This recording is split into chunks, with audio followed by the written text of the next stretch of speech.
Hello everyone, welcome to a super special Greasy Skillet session today. Today, what we're going to be looking at is the whole question of how do generative AIs actually deal with different languages. And to test that, what better place than to visit the multilingual country of Switzerland. In Switzerland, we have our primary languages as being German, of course, French, Italian, and in the East, Romansh, which makes it a really unusual place to test generative AIs on this little bit of a road trip. In fact, Switzerland is so multilingual that even the shopping bags are in German, in French, and even into a little Italian. So today, we're going to go on a little bit of a trip and we're going to actually show you how we can test out in a really neat way how good are generative AIs at translating and using knowledge that is in different languages. All right,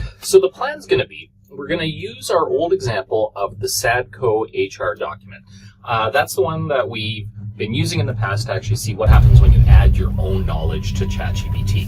The difference, what we're going to try, is we're actually going to translate that document by copy-pasting the text out of it, throwing it into ChatGPT, translating that into Italian, then translating the Italian version into French, the French version into German, and then, in the old game of telephone here, translating that German version over back into English. Once that's all done, what we're going to do is we're then going to actually compare what are the differences between the original English version of the policy document and once we've gone through this whole loop of multiple generative AI translations. So let's do that, and we're going to then check out what the differences are and what they actually look like.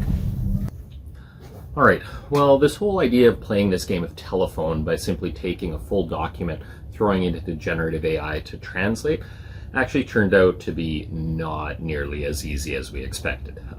First off, big problem that we had is just simply taking the Word document, throwing it into ChatGPT, saying, hey, translate it, ended up with ChatGPT spewing off a series of questions of like, do you want this whole document translated?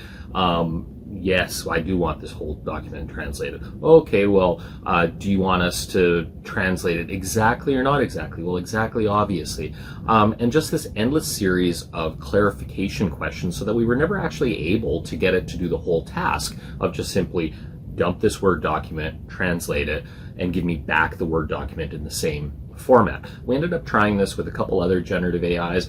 For example, Mistral nicely told us that, hey, you know what, this document's too big to do in one fell swoop. Do you want me to do this section by section?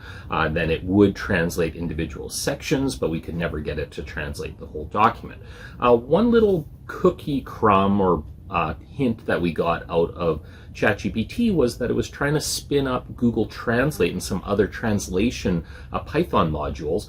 So that led us to try out Gemini as the translation engine for this. And indeed, Gemini would just simply let us drop the document and it would translate it from English into Italian, into French, into German. In different chats, we would translate it first from English to Italian, copy that document, save it as a Word document, put it in a new chat, translate it into French, and so on and so forth, so that we could keep some independence. But Gemini was indeed able to pull this off. What became interesting is then, so we did that, we ended up with our translated documents, and what we find is that in general, realistically, it worked out pretty good. When we compare the documents, on your right side is the original, over here on your left side is the translated, and we didn't find any major weirdnesses, right? This corporate policy handbook was created to provide employees with information on our company policies. This corporate policy handbook was created to provide employees with information on our company policies. The handbook isn't a contract of employment or an insurance. The handbook's not a contract of employment or a guarantee of any kind. So these minor word changes, but in general, the structure of the documents, the content is the same between the two of them. Some noticeable interesting examples, though, is that this game of telephone resulted in some word changes, but really slight ones. So for example, in our direct deposit example, we say that all employees are paid by direct deposit into a personal bank account and receive a pay advice. Now, in retrospect, why I'm using the term pay advice instead of pay stub is a little bit questionable, but that is what I put in the document. Through that game of telephone, Gemini changed that to they will receive a pay stub. Kind of same thing, but not precisely the same wording. Similarly, I love the vacation policy at Sadco, where everybody gets 2 weeks of vacation regardless of how long they've worked. This is obviously a tongue-in-cheek company here, and what you see there is that Sadco justifies that policy because it's discouraging disparity, whereas once we go through the translation, it says that Sadco rejects inequality. Kind of the same, but definitely I think the tone is changing once we've gone through the translation. Similarly, interestingly, on our smoking and marijuana policies, smoking is changed to a heading of tobacco, and while Sadco maintains a no marijuana policy, in the translated version, Sadco maintains an anti-marijuana policy. Again, something to be really mindful of. One of the biggest changes we saw is we have a working from home section, and for whatever reason, throughout the entire document, working from home as a concept is changed to telecommuting.